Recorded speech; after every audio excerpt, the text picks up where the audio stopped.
This is Dr. Grande. Today's question is, can I analyze the case of Tristyn Bailey? Just a reminder, I'm not diagnosing anybody in this video, only speculating about what could be happening in a situation like this. If you enjoyed this video, please like it, subscribe to my channel, consider supporting me on Patreon, and check out my podcast. I will put the relevant links in the description for this video. First, I'll look at the timeline of the crime, then I'll move to my analysis. Starting with a timeline. This case takes place in St. John's, Florida. We start on Friday, May 7, 2021. A 13-year-old cheerleader named Tristyn Bailey is seen at the Durban Crossing Food Truck Friday event along with fellow classmates. Tristyn's mother reported that the parents of a friend drove Tristyn and the friend to the event and picked them up afterward. Now moving to Saturday, May 8, 2021. At 10:51 p.m., Tristyn sent a text message to a number with a 407 area code. Her phone is never used again after this. At 11:45 p.m., members of Tristyn's family arrive home after going to dinner and visiting one of their adult daughters.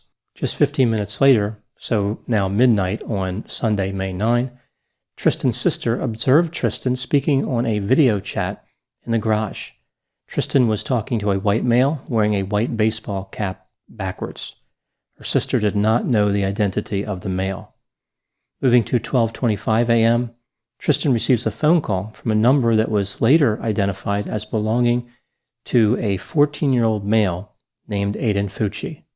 At 12:30 a.m., a friend of Tristyn's named Trey Absher said that Tristyn arrived at his house. He said that she had snuck around to the north side of the house to avoid the security cameras. She left at about 1 a.m. with Aiden Fucci.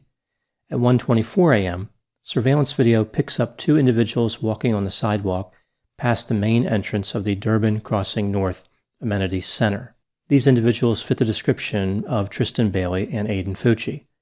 At 1:45 a.m., two subjects were spotted on another surveillance video walking east on the sidewalk of Saddlestone Drive toward a pond. Again, it appeared as though the individuals were Tristyn and Aidan. At 3:27 a.m., that same surveillance camera picked up one subject, who looked like Aidan, walking west. The individual was carrying a pair of white shoes. At 9:40 a.m., Tristyn Bailey's family members discovered she was missing.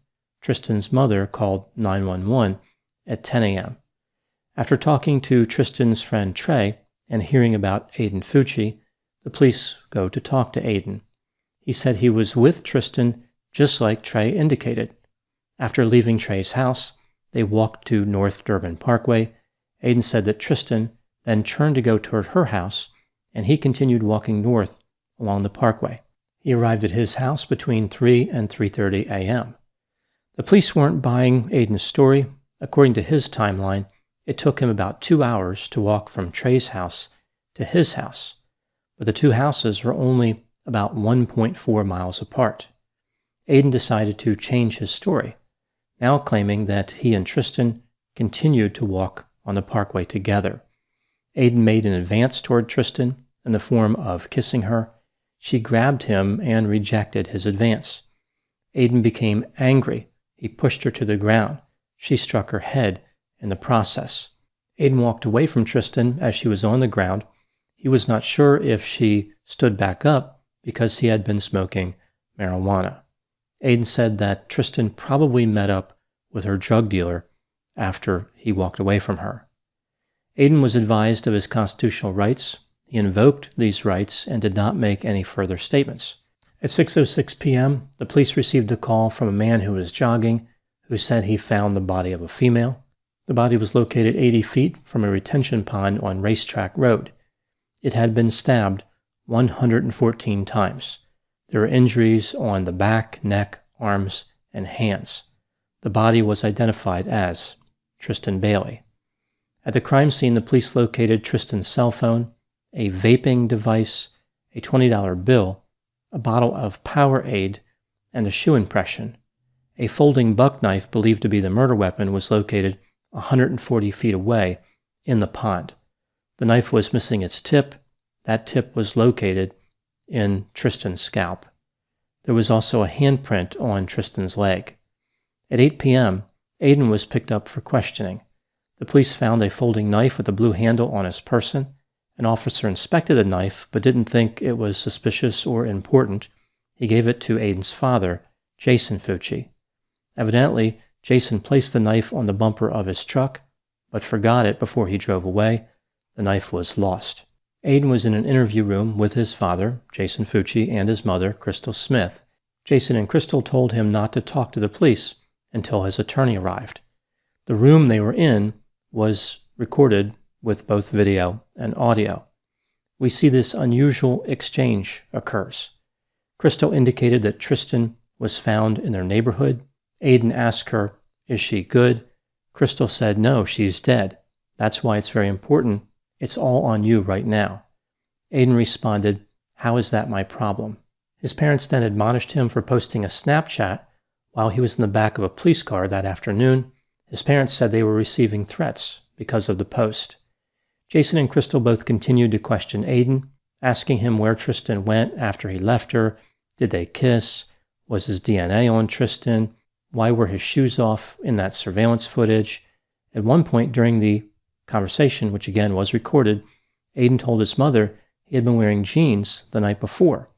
She asked him if there was anything on them, and Aiden whispered the word blood. Crystal then suggested that Aiden had been wearing khakis instead of jeans. She said, "Right?" Aiden agreed with her. His parents told him to find a story and stick with it. I find this interesting. His parents told him not to talk until his attorney arrived, yet they kept asking him questions in a room that was clearly being recorded. Aiden was arrested at 3:30 a.m. on May 10. He was initially charged with second-degree murder, but the charge was upgraded to first-degree murder later. He will be tried as an adult. Crystal Smith would later be arrested for tampering with evidence. Allegedly, she had hand-washed Aiden's jeans. The investigation would later reveal more potentially inculpatory evidence. For example, Aiden Fucci had, on multiple occasions, talked about killing people to his girlfriend. He said he would find a random person walking at night, drag them into the woods, and stab them. Aiden's girlfriend also said that Aiden would sneak up behind her with a knife and pretend to cut her throat. This happened a few times. She said that Aiden claimed to hear voices in his head when he was angry. The voices would state that he was worthless and a disappointment, and go on to tell him to kill people when he was angry. Aiden's cousin said that Aiden once told her that he might go to jail for something big at some point during his life. Aiden would talk to his friends about 2 knives that he owned. One of those knives matched the one found in the pond. The police searched the residence where Aiden lived. They found bloody clothes and bloody sneakers, 8 pocket knives, a handmade shank, a sheath for a folding buck knife, and drawings depicting satanic images and violence perpetrated against women. A friend of Tristyn said that Aiden had no feelings toward anyone or himself. She would say that he was the type of person you would see as a murderer. He just doesn't care. The police caught up with Tristyn's drug dealer, the one who Aiden indicated that Tristyn must have left with after he walked away from her. The drug dealer denied having anything to do with her death. The police cleared him of any wrongdoing. Perhaps he had an alibi, like maybe he was dealing drugs. I could picture him saying something like, "I could not have committed that crime because I was busy committing another crime." Now moving to my analysis. There's really not much information available about the potential mental health factors as they relate to Aiden Fucci. As the court proceedings continue, it seems likely that Aiden will be subject to a mental health evaluation, if not several. We see some disturbing behavior from Aiden that could point to a few mental health and personality characteristics. For example, pretending to kill his girlfriend and telling her and others he wanted to kill people. This seems to suggest he was dangerous and looking to be lethal. This is something we see in other killers. For example, Gary Ridgway, the Green River killer, used to sneak up on his wife and place her in a chokehold. The references to Aiden not having emotions could indicate something like a lack of empathy. Many killers are psychopathic. They cannot feel what other people feel, although they can usually understand what other people feel. So they don't have affective empathy, but they do have cognitive empathy. There was mention of Aiden hearing voices. This could point to something like psychosis. I imagine this will be something the defense will explore thoroughly, especially considering the voices allegedly told Aiden to kill people. Aiden told his girlfriend that he knew something was wrong with him and he wanted to find help. Perhaps this is a case where Aiden needed treatment and could not or would not receive it, for whatever reasons. Moving to the next question. Is Aiden Fucci guilty? Well, of course, I don't know. At this moment, he has the presumption of innocence. I don't think it looks good for him based on the evidence so far. For example, his prior statements about violence, the witness and surveillance video that puts him with the victim around the time she died, the physical evidence including the knife, the bloody clothes, the bloody sneakers, and there was blood found in the sink of his house. Apparently, the handprint on Tristyn's leg was connected to Aiden as well. The only thing he really has going for him is that there are no witnesses to the murder. I think he is probably guilty, but we'll have to wait to see what the outcome of the trial is. Next question. What about the allegation against Aiden's mother, Crystal Smith? She allegedly tampered with evidence by hand-washing Aiden's jeans. She knew about the blood on the jeans because she discussed that with Aiden when they were in the recorded interview room. I think what's worrisome about this is here we have a person who discovered their teenage son may have murdered a girl, and the priority becomes destroying evidence instead of something like being concerned that he may be a killer. If he killed somebody, he needs to be held accountable, and he could kill other people. Safety should have been the priority. I'm all for protecting the rights of someone who is accused of a crime. The parents made a good move by getting an attorney, but destroying evidence is not a legitimate way to protect someone's rights. This appears to demonstrate a lack of empathy for Tristyn Bailey and her family. They, of course, want justice. They would want Tristyn Bailey's rights protected. Here we see that Crystal Smith allegedly is only looking to try to protect Aiden Fucci. Moving to the next question. When looking at this case, do any themes emerge? One of the elements that stood out to me in this story is how no one seemed to know what their teenage children were doing. Here we see a 13-year-old and 14-year-old who are using drugs and sneaking out at night. What did any of these parents do to monitor the activity of their children?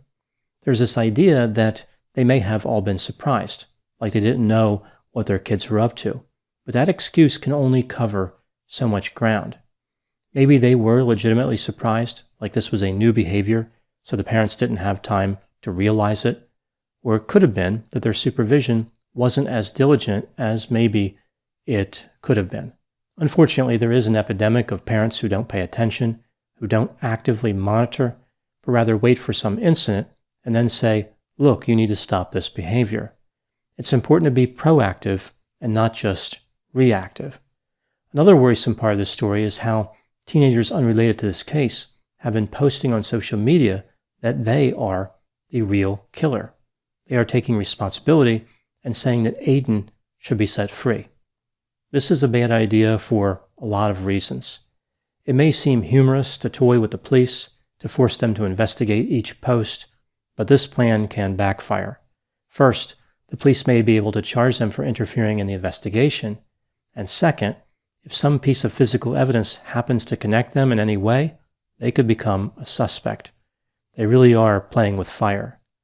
One of the main problems we see with teenagers is impulsivity. This case features a lot of it. Murder, drug use, possessing knives, sneaking out at night, unmonitored electronic devices, unrelated parties using social media to confess to a murder. I think the reality is that it's very difficult to manage impulsivity in teenagers. One of the keys to keeping them safe is to deny them access to dangerous items and situations. So if you can't lessen the impulsivity, you have to create an environment that is safer. I know parents are sometimes reluctant to supervise because they don't want to deny their children learning experiences and freedom, but some bad things that happen are irreversible. They are not so much learning experiences as life in prison experiences. So there really is a point where parents have to regulate and monitor the behavior of teenagers. That type of monitoring can save teenagers a lifetime of regret. Those are my thoughts on the case of Tristyn Bailey.